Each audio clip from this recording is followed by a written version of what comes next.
Hello, I'm Joe. Hi, I'm Des. Welcome to South Kerry, one of the most beautiful places on earth, a hidden gem of Ireland and our home. And we got an action-packed day ahead of us. And it all starts down there. So Kerry has a lot of famous places to visit, but there are also those places that just aren't as well known, that you might need to step over that hill or look around that corner and take that extra step. The area of Kerry, I think, is unrivaled. Like, you've got everything that makes it just breathtaking. So where we're going now is to a lake in Waterville called Lough Corrán. Now in the middle of this lake is a little island called Church Island. Now the only way you can get out to this is by boat or by canoe.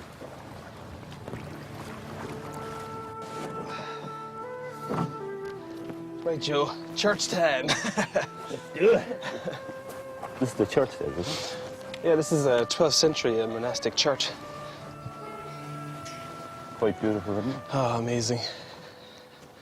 Absolutely amazing. Just think that this is what you'd wake up to every morning. It is beautiful because we're on an island and it's in the centre of the lake, and the lake is in the centre of all these mountains. They're all just coming down. The mist comes over. Like in a land that's so steeped in myths and legends and all that, coming out here, you can you get that feel for it.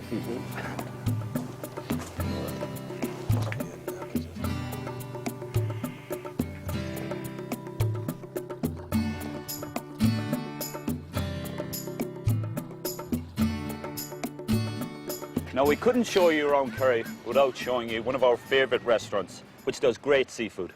How are you doing, Henry?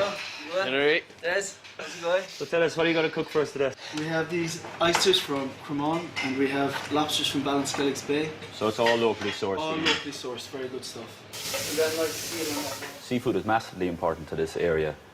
People depend on it for their livelihoods.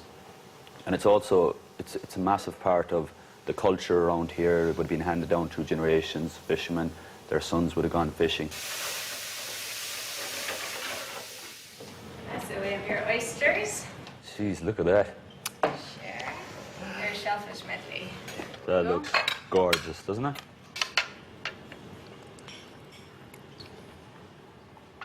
And some Guinness. Chase it down. Cheers. Cheers. Oh, that's fantastic. So Kerry is famous for many beaches, but this is one of the more famous ones. This is Ballinskelligs Beach, and as you can see, it's breathtaking. Ballinskelligs Bay is the setting for where O'Sheen was meant to have rowed out over the water to Tiernanog. I know Des doesn't believe me here, but Tiernanog's the land of youth, and it's meant to be just off here. And standing here, I almost believe it.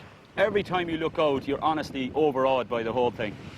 And it just makes me proud and privileged that it's actually my home, and this is what we get up to every morning, and this is what we get to share with people when they come around.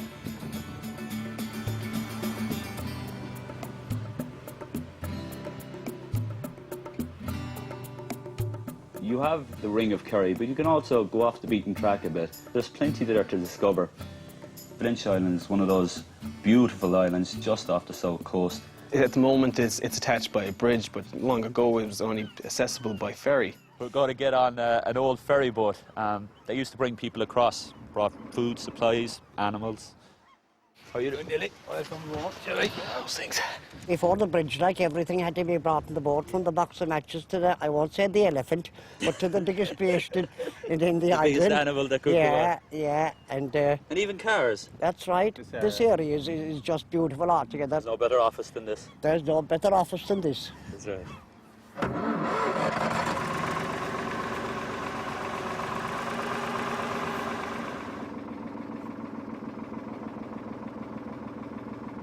It's unbelievable to think they'd actually bring a car on this now. I know, like... Would you put your car up here? No. But like, I suppose all they had in Morris Miners back then, didn't they? Morris Miners, yeah. Scattered all through Valentia, there's a lot of archaeological sites and a lot of sites with religious importance. So this is where St. Brendan arrived himself. Now, St. Brendan was a journeyman. He was seemingly meant to be one of the first people that discovered America before Christopher Columbus. But this is where he landed. He got out of his boat, threw himself onto the shore, and if you look closely enough, it's meant to be washed over now by the tide, but you can see his actual handprints and his knee prints on the rocks. So when he arrived, he met two dying pagans.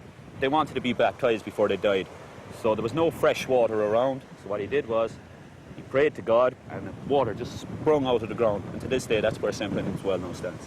Christianity is such a major part of this area, like, and that time as well, like, so I definitely think it's quite profound, like, it's amazing history around this place. Well, if you look at the rocks here, they're beautiful. But when you have a sense of what they're all about, they're even more beautiful again to you, you know? Now, we've come to the end of our journey, and we're at the highest point of Valentia Island. And you can't go away from South Kerry without seeing one of its famous sunsets, and that's why we're here now. What a beautiful sunset it is. I hope you enjoyed South Kerry, our home, as much as we have. And listen, we've only seen a fraction of what Kerry can offer. So don't waste another minute. Get over here.